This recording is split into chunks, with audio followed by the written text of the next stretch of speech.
Well, the, the disease model, as applied to addiction, addresses some of the issues around addiction, but not completely. So it's not an adequate view, but it's a useful view. The sense in which you can talk about addiction as a disease, that it's a chronic relapsing condition, number one. Number two, it has a biological correlate in the brain.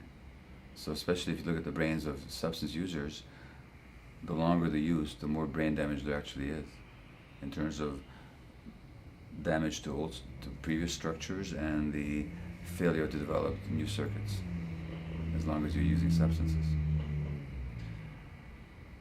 But it's not an adequate model, because the people who become addicted have a problem even before they develop the disease of addiction. In other words, not everybody gets addicted. In fact, the drugs themselves are not addictive, in the sense that no drug can induce an addiction. Doesn't matter how strong the drug is.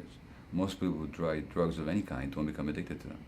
So then you have to say, well, what was there before the addiction? Before the disease of addiction arose, what was there?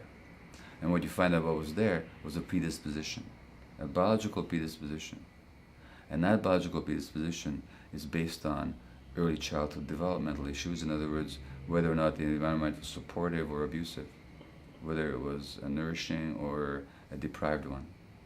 And under conditions of deprivation, the brain circuits don't develop properly, and that's what creates the predisposition. You can't call that a disease. It's a developmental problem.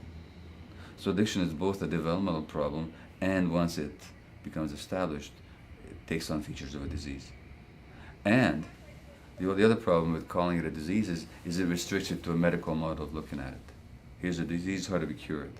In fact, it has its social, psychological, and political, and cultural aspects.